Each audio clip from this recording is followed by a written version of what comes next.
Welcome, everybody, to WagerTalk Last Call. I am the host today, sitting in for the incredible Kelly Stewart, and we have got a great show for you all. Gianni the Greek will be joining us, and Steve Merril as well. But before we get into any of that, I do want to make mention of some important sports book information. John Murray won't be joining us today, but I did get a note from him, and he is telling us that they need Dallas big, and the Bears big, and the Packers big. So the WestGate Superbook clearly need the Bears, the Packers, and Dallas to win. And we've seen those line moves already. Washington is now -1. Suggests Jaden Daniel is going to play, and Dallas up to +5, and Green Bay taking some money down to -3.5. Let's see if Gianni is in play on any of those three games. How are you, my friend? Welcome to the show. Thank you, brother. So you said that they need Green Bay, so they got Jaguar money, they got Washington money, and they got Niner money, you said, correct? Correct. So I'm on the Jaguars. I did take the 4.5. We got a 4% play on Jacksonville at +4.5. And I do have the Bears. That was a bad bet because I laid the money line. I laid -125. I now could get +1. I did it earlier in the week when they did go up to about 2.5, I think. But since then, obviously, based on the close, I did not place a good bet on the Bears. But I do have both of those. I'm on Jacksonville and on Chicago. I don't have anything on the Sunday night game just yet, Prez.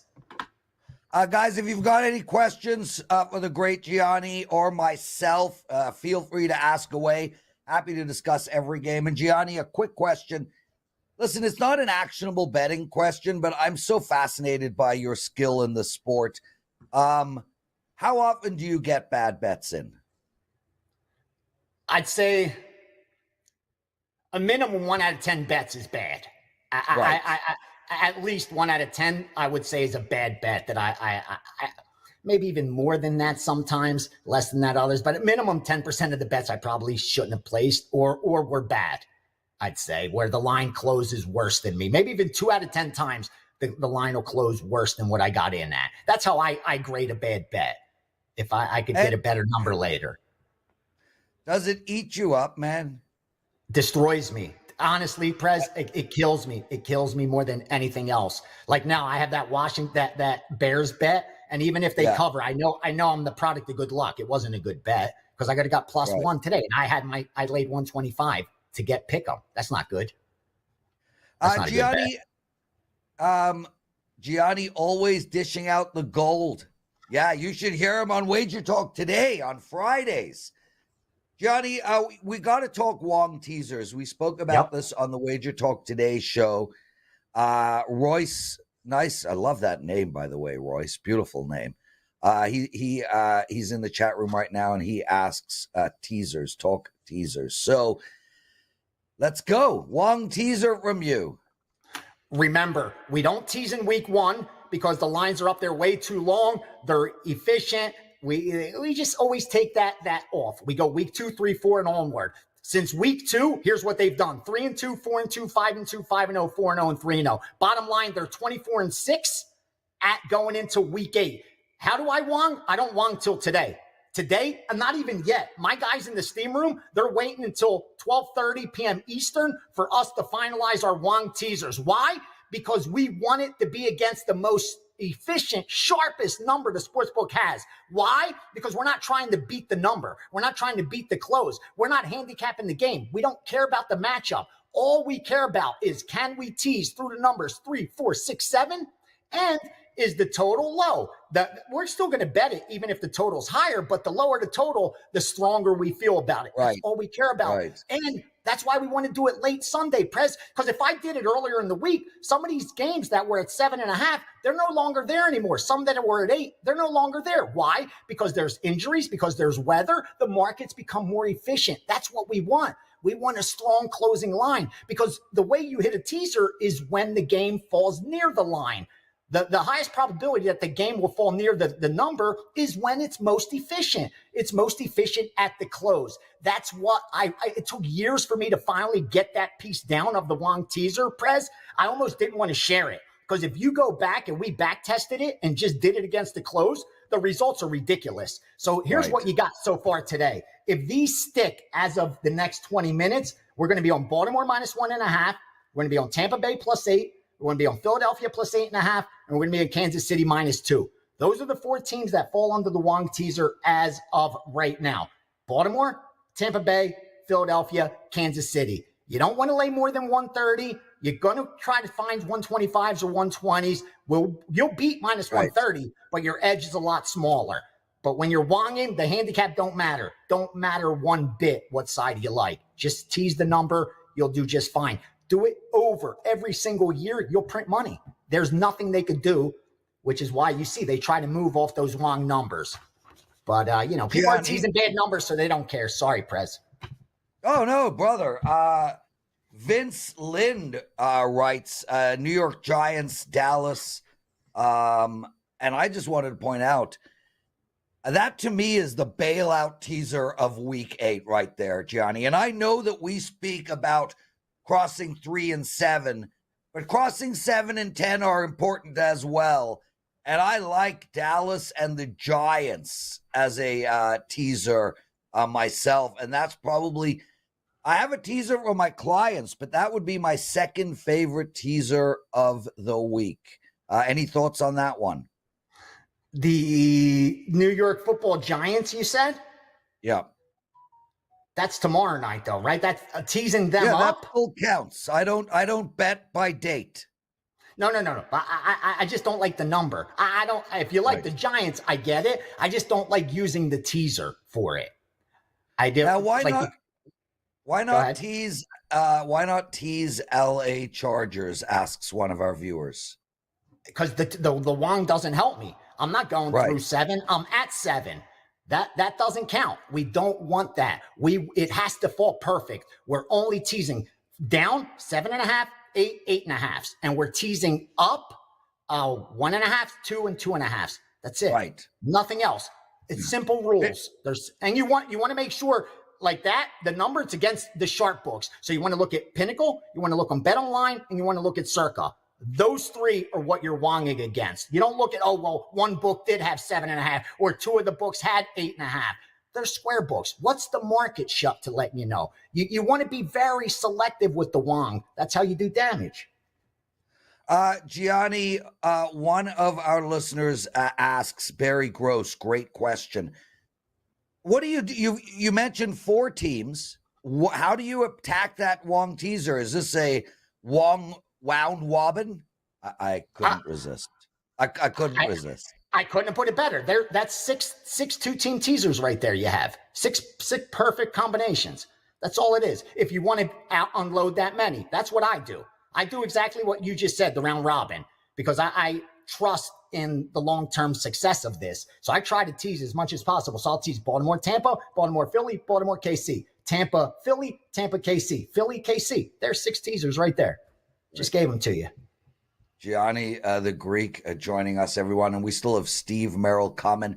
And we'll go through every game. You ask a question, we will answer it. Mr. Humble wants to know your opinion on the Miami Dolphins. And I'll tell you, Gianni, both you and I have a lot of people we respect in our world. And there's a lot of, I'm going to say, smart, wise money coming in on the Dolphins right now. Where are you at? Yeah, and before I jump off, give me a second to read off any props team totals that I have for the listeners, because those usually do really well. I'm on Miami. I could not agree with you more, Prez. Not only did I get down on Miami at -4, but one of the groups that I work with actually came in and steamed Miami again today at -4, which made me feel a lot more comfortable because these are the kind of guys that get way ahead of the market. So they'll lay the 3, they'll lay the 3.5. But for them to come in on game day and lay it made me feel a lot more confidence. I thought the number may have gotten away from me on Miami, but I like them. I like them a lot. Gianni, okay, brother. So no Steve yet, but I know you've got the steam room underway. It's for clients only.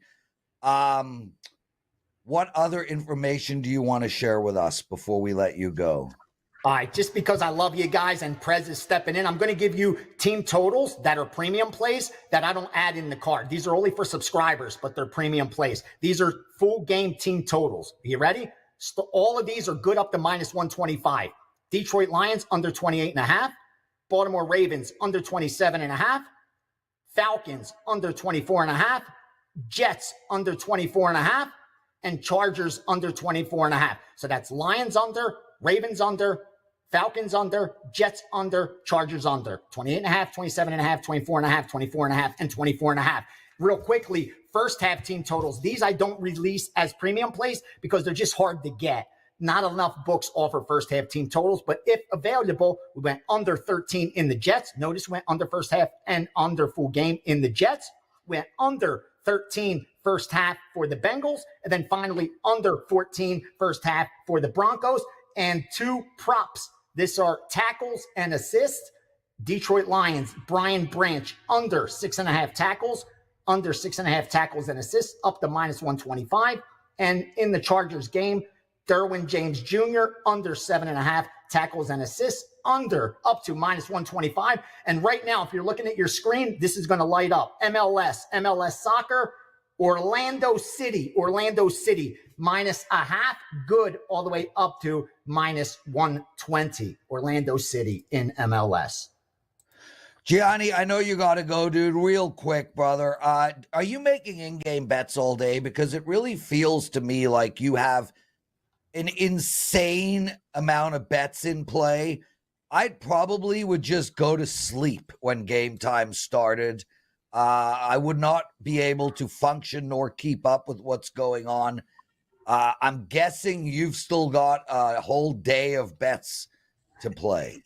Yeah, and I'm going to church today after the games kick off at 10 o'clock, but I'm done out of there by 11:15 because I got to be available for the second halves. I can't give those to subscribers because it's just so time sensitive, but these guys come in and they bet second halves, mostly team totals in the second half. It used to be all sides and totals, but now they're hitting the team totals as well, and those do very well, and that's why I've had to be, around for them. So yeah, the job doesn't end once they kick off because These guys are doing exactly what you said, and like you touched on, I got a bunch of sides and totals that I bet and still more late games. So yeah, I'm in action all day today, Prez.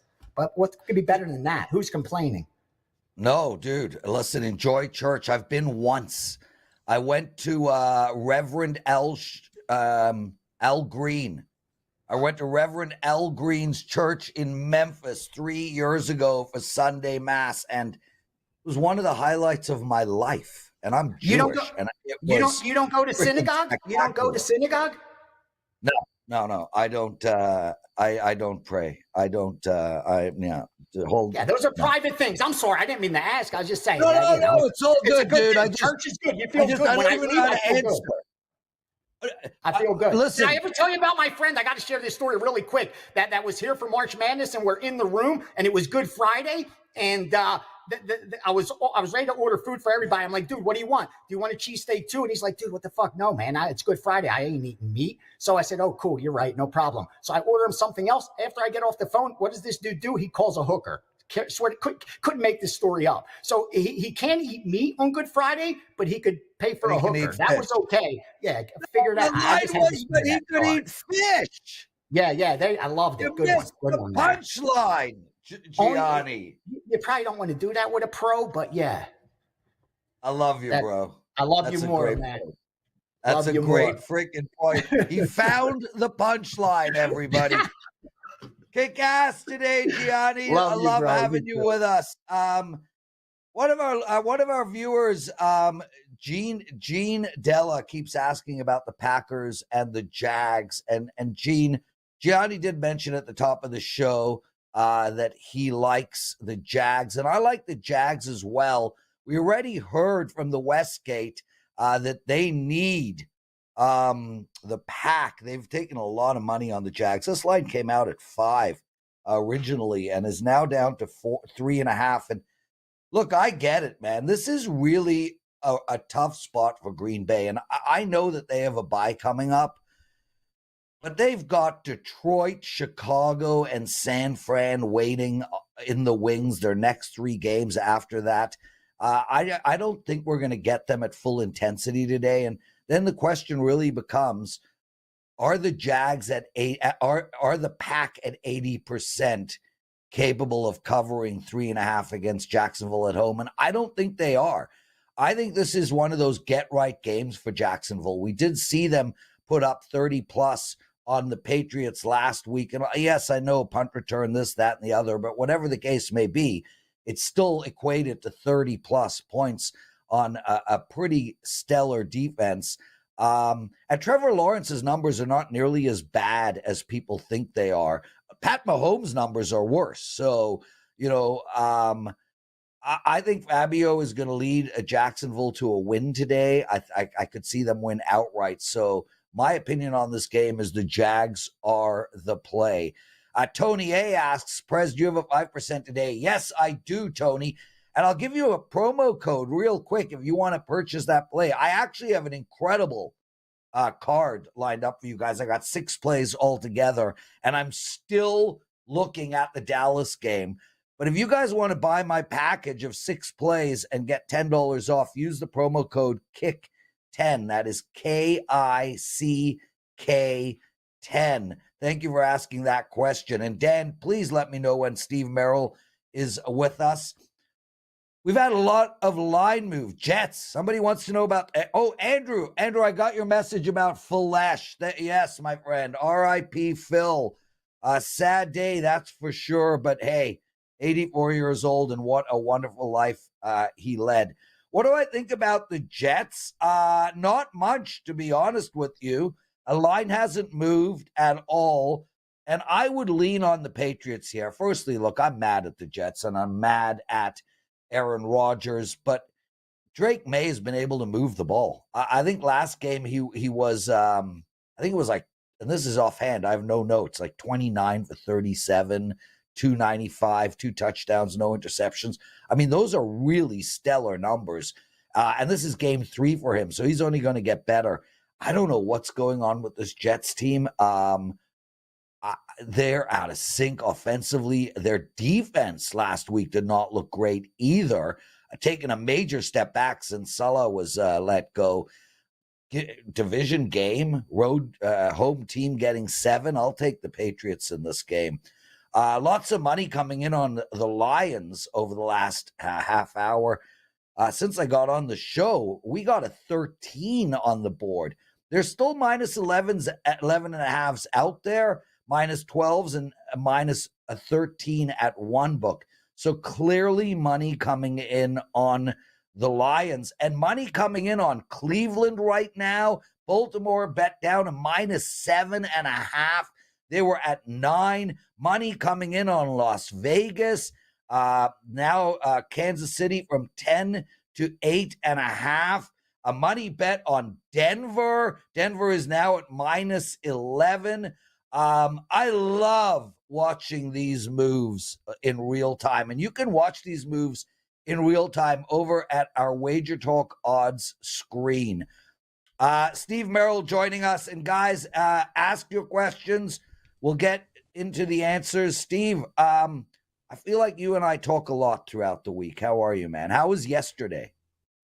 Oh, yesterday was awful, actually. 0-3, and everybody let me know, and I reminded them we were 10-3 just a couple weeks ago in college football. And what's crazy, Prez, about this is that we're still up over the last 6 days because I went 4-0 this week in baseball and basketball right before that. So, and in fact, going back to the AL NLCS, I'm 7-0 the last several weeks in baseball and basketball combined. But the 0-3 college football day is what everyone wants to talk about, right? So it just shows the importance of taking a long-term approach. And look, everybody who's been with me for the years up at like 170 units still this year in all sports. So, I mean, most people are extremely happy still, but just amazes me. The best comment, though, Prez, because as you know, I read all the comments and I reply back to all the videos and the shows, including this one, is my top 25 video did very well. All my last cuts went 6-2, by the way. That's how it works, right? You go 0-3, and the other games all go 6-2. You know how that works. But somebody blamed me because the one miss I had in the top 25 was Texas not covering.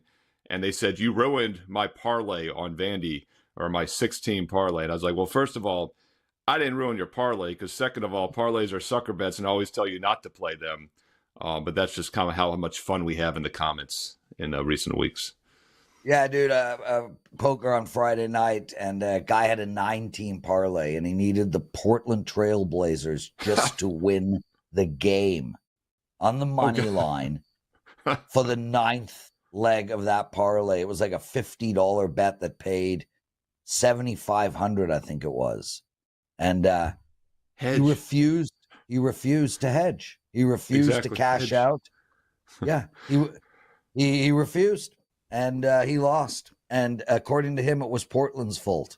Yeah, we'll go with that. It was Portland's fault that you went 8-1 and lost money on the night. Yeah. Way to go, genius. Guys, welcome everybody to the chat room. And names that I haven't seen before. Edward Muger, Danny Savage, I've seen your name. Kenneth Peller, Dino, Kendrick Black, Richard Lockhart.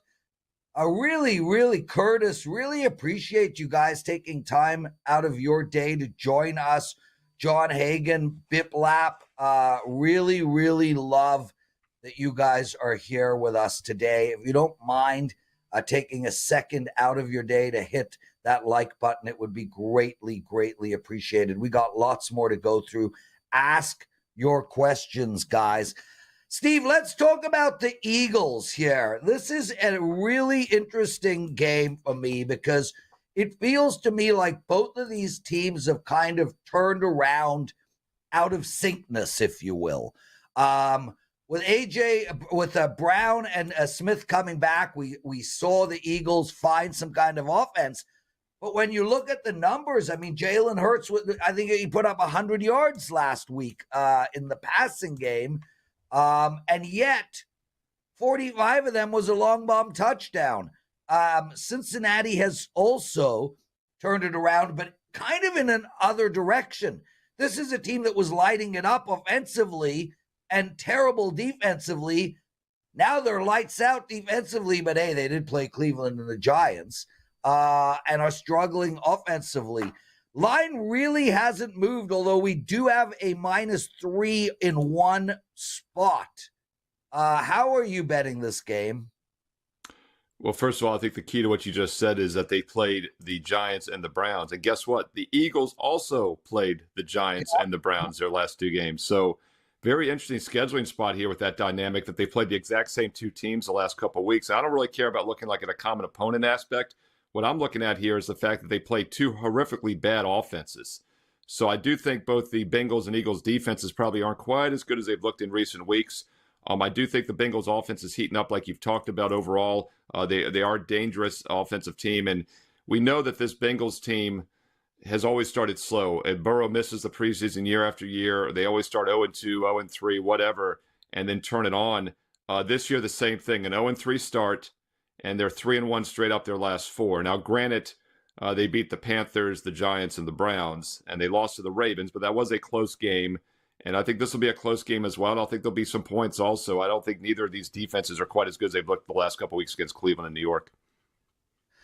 Steve, the biggest line move of the day, we're going to go right to that game, and then we'll ask Josh Weaver's question. The biggest line move clearly is on Washington, Chicago. We had a +3 for Washington.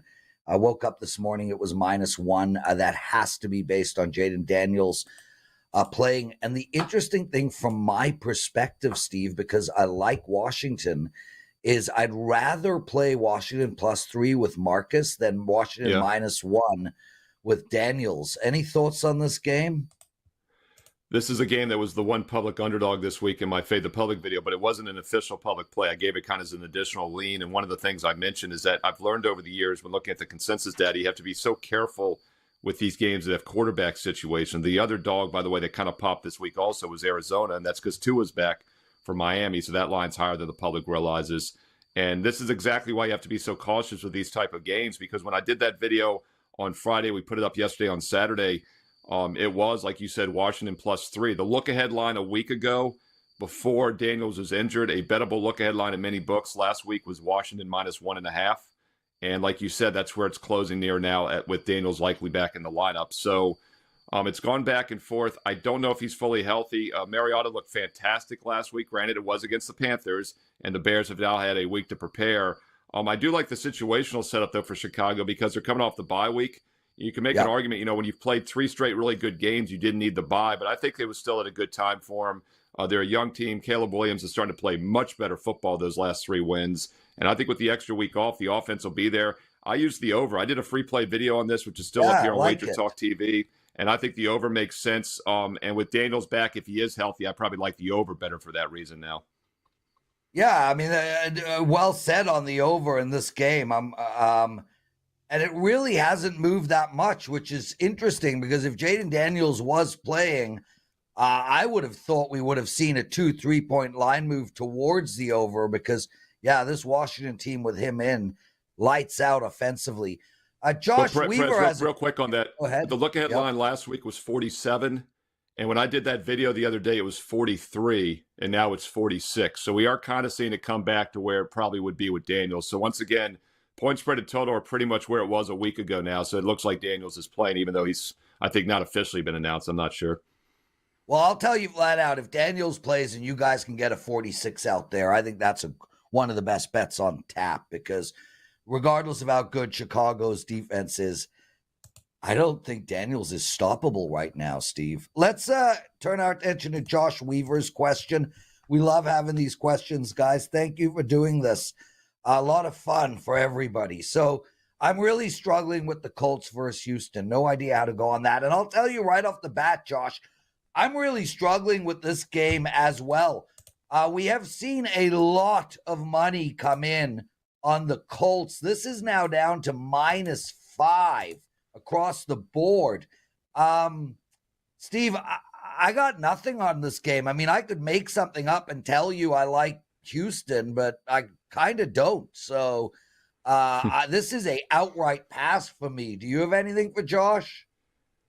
So we're all in consensus on this one because I covered 6 games in my NFL Fade the Public video. I did 2 other solo videos, and then I have 2 client best bets for this Sunday. So I'm covering 10 games between the videos and the client best bets, and this is not one of them. So kind of know how I feel on this as well. And look, I've said this for years. The one edge you have as a sports bettor versus the odds makers, the biggest edge you have is that you can pick and choose which games you play where they have to put numbers up on every game. And this was a game I kind of passed pretty quick on. Coming into the season, I was looking to play against Houston. They had a monster year last year after being the second worst team in the NFL the year before. They make the playoffs. I always look for a team like that to maybe regress, come back down to earth, especially with a sophomore quarterback. Last week, one of my last cuts was Green Bay, -3 at 2.5. I probably would have used it. They win by 2, so luckily I left it off my card. So I've been kind of wish-washy on Houston so far this season. Yeah, listen, guys, I did the NFL presidential address. It's up now, and I did give out Indianapolis at +7, but man, that +7 is so long gone, and I am not on a +5 right now on that at all. So my suggestion is move on. Before we get into Titans question, I want to address AK Piff in the chat room. He asked, so do sharps do 5 one-teamers instead of 5-team parlay? The answer is hell yes, times 10, multiplied by another 50 hell yeses. No sharps are doing 5-team parlays ever. I mean, ever. Correct. So they might occasionally throw in like a 2-3 team money line, huge favorite parlay, but that's probably where it ends. I will say this, guys, real quick on parlays, and I understand you guys do them, and I get it, and it's fine. It is a losing proposition, but if you are going to do a parlay, only a 3-team parlay. It is the only parlay that is it is the closest to true odds out of any parlay. A 2-team parlay pays you 2.6 to 1, and it has 4 potential outcomes. Therefore, it is a 4-to-1 bet that pays you 2.6 to 1. A 3-team parlay pays you 6 to 1, and it has 8 potential outcomes. Therefore, it is an 8-to-1 parlay. It is the closest parlay to true odds. If you're going to lose your money doing parlays, try stick to 3-teamers. Okay, so Titans, CT, Pat's going to shock the world. I think so. And I said it earlier, Steve. Yeah, I mean, nothing surprises me anymore in the NFL. The public has been crushing it the last few weeks. This is actually a game that did not make the public video. I do see some sentiment on the Jets, though. So now that it's pretty much 7 across the board, it looks like we have a 7 minus 15 to the sharp book. At 7.5 or more, I think you maybe do step in with the Pats. I mean, like you said earlier, Prez, when I was jumping on, is like, what's going on with the Jets, right? I mean, is this a team we really want to be laying a touchdown with on the road? Patriots are bad. They get behind. They don't have a lot of offense, but I'm not in a hurry to lay a touchdown with the Jets on the road against anybody. Yeah, we're on the same page here. Brett Skomsky just won a 5-team parlay for 5,900. And way to go, Brent. I'm absolutely thrilled. I have a buddy, Nardi, who has won 2 6-team parlays in the last month. Anybody who tells me that they won a 5, 6, 7, 8, 20-team parlay is a guy that is on his way to losing all his money. So feel the moment, enjoy the moment, embrace the moment, and now take your $5,900 and bet only single plays. Chevy Abra, can you talk about the Lions and Titans game? And Steve, I already mentioned we got a lot of money coming in on the Lions today, and I'm with them, dude. People are talking about a look-ahead spot for Detroit. This is a bad spot if they're going to have a letdown. Yeah, Dan Campbell does not have letdown, Steve. This is, in my opinion, the best coach in all of football, maybe the best coach in professional sports. This is not only a coach that understands tic-tac-toe, X's and O's, how to get people open. He understands motivation at the highest level. Do not ever bet a Dan Campbell team based on this notion that it is going to be a letdown spot. It will not be. They will come out flying. And I expect Detroit to cover the 12 here. You? Yeah, this is a game, obviously, that made my Fade the Public video. In fact, the Lions are the most public play this week. And I had a great comment when I was looking just a little while ago, because once again, I read the comments, I reply back on all these shows, all the videos. I love the interaction. And I really do believe we have some of the smartest and sharpest viewers right here on WagerTalk TV. And somebody chimed in, this line is going higher. He's like, but they were kind of wrong. They said the Lions aren't a public play because the sharps are on them as well. Everyone's on them. And I go, well, you're right.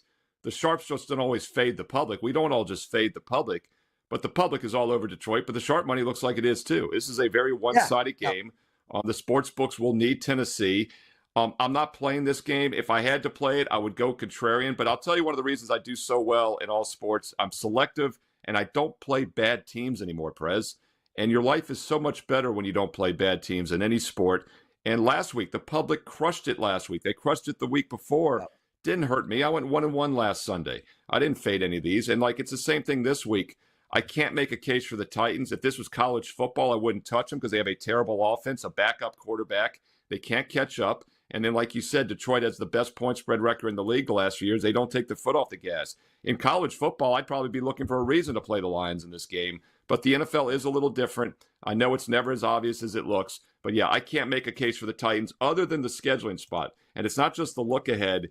It's just all these games in a row they're coming off as well. I mean, this is not a good spot to be a big favorite.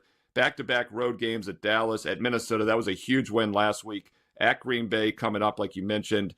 I could see Detroit winning this game and not covering, but those aren't the type of games that make best bets. I don't play underdogs. I just hope stay within the 11, 12 points. Yeah, and guys, just to give you perspective, since Dan Campbell came in, and I'm a giant fan of Dan Campbell, and I've become a fan of the Detroit Lions, 42-18 against the spread. Steve, that's since 2021. There are probably some Find me a letdown team. spots there. Yeah, find me a team in professional sports since 2021 that has been a better bet than 42-18, and they are 18-8 as a favorite. So, as a dog, this has been free money. The problem is, I don't think we're going to see Detroit as a dog very often. Maybe if they head over to Kansas City, but I'm not looking at betting against Detroit. Vegas Girl Slots. She clearly has a vlog going. She wants to know about the Seahawks game, Steve. And Man, I tell you, this to me is a fascinating game because, I feel like with Amari Cooper coming in, and I think we saw Buffalo kind of get into rhythm. James Cook is playing incredible, and I think Buffalo is now rolling out a much more balanced offense. But I got to look at the home dog here, Steve. And I know Metcalf isn't playing, but +3, the Seattle team is a good football team.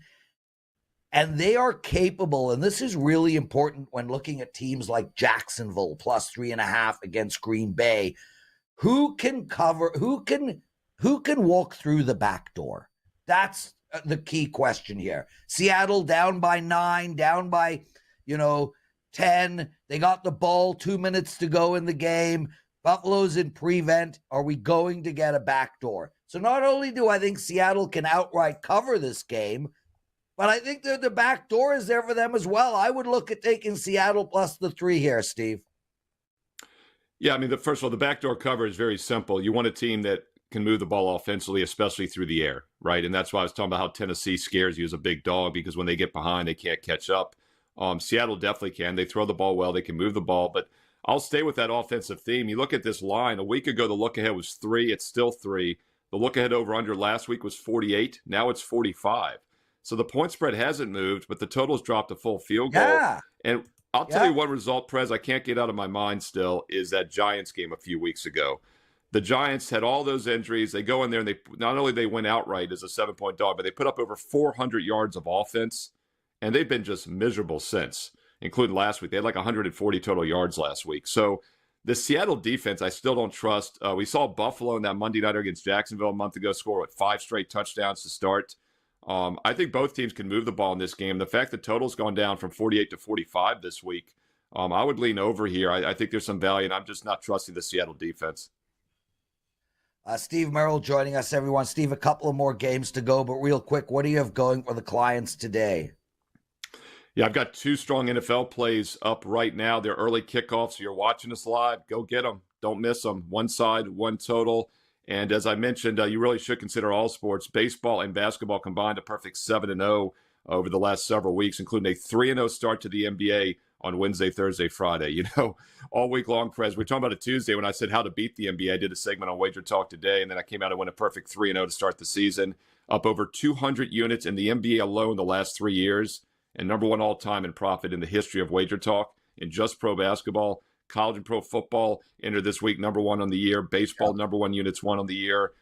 Get in all sports. And right now, $50 off instantly for the Prez, for myself, Steve Merril, anybody. But it's through this weekend only. Instant $50 discount on a 30-day all access. And by the way, Prez, that comes out to the exact price for football only. So you're basically getting all the other sports for free with that $50 discount on the 30-day all access. No promo code needed. Check it out right now, WagerTalk.com. I love it, man. And guys, honestly, like you buy a month of Steve, you're making money. Okay, so Richie Rich, any chance of the Raiders winning here? Let me answer the question this way, Richie. If Kansas City goes undefeated and wins the Super Bowl, this is the game they lose. I don't know why and I don't know how, but these are the strange things that happen in sports betting. With that said, I don't think Kansas City goes undefeated, and I don't think they win the Super Bowl. So, yeah, no, I don't think the Raiders are winning this game, but I have a bet for you here in this game, Richie, and that is the under, and it has been bet up from 41 to 42. And, I like the under in this game, Steve, and I also like the Raiders team total under. And what people need to take into account, especially with the Raiders team total, is not only is Kansas City rolling out probably the best defense in all of football, but the Kansas City offense is holding onto the ball. And this is really important when betting unders. They are using all 3 downs to move the chains. They are eating through the clock, and they're ending these long 7-8 minute drives with field goals and not touchdowns. 42 is a big number. I would be surprised if the Raiders put up more than 13 points. I think you are good to bet the Raiders team total under and the entire game under. And always look to bet Kansas City in the second half if they are tied or down, no matter who they play. Andy Reid is the greatest second half coach of all time. What are your thoughts? Yeah, it's weird. The look-ahead line a week ago in this game was 10, and now it's 8.5. And Minshew's at quarterback. And I'm a Minshew fan, actually, not only because he wears short shorts, but just because I think he's actually a little bit of an underrated quarterback. But he was horrendously bad last week against the Rams. 3 interceptions. His quarterback rating, Prez, was 21.0. I didn't know you could have a QB. I thought it was like the SATs. I thought you got automatically like a 40 just for taking a snap. So, I mean, yeah, buyer beware. You're right about the Chiefs under, by the way. They've gone under in every game this season except those first 2 games, which went over by about a field goal or less each time. So they've been a huge money maker this year. And, yeah, that Raider offense is going to probably struggle today.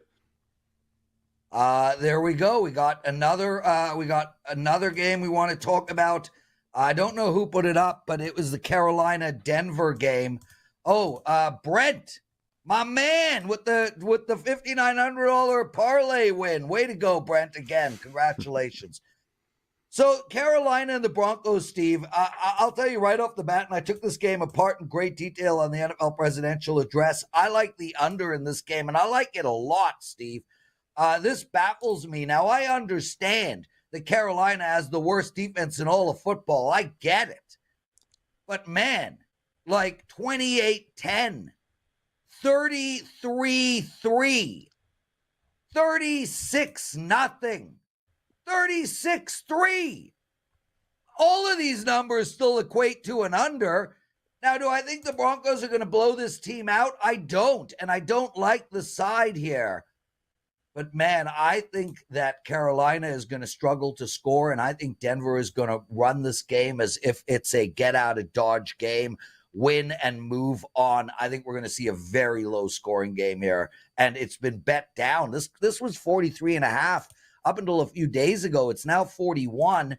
The line has taken value away, but I can't add the score up to 41. Steve, what about you? Well, I talk about those look-ahead lines from a week ago. And by the way, it's not just DraftKings anymore. Several other books, including our friend Arthur DeCesar at the Superbook, they put an advanced line up the week before for all next week's games, for example, have been up all week. Most of the books had 4.5 last week, and it's now 11. I mean, that's as big as a move I've seen in recent years on a look-ahead line from one week to the next in the NFL, especially this late in the season, and especially when the starting quarterback is coming back for a team, which is what's so insane. But that is part of the move here because Andy Dalton is out. What was it, a thumb injury on some kind of automobile accident? I don't know what happened. I don't even care. But Bryce Young is back. He is horrible. And like you said, the offense is bad.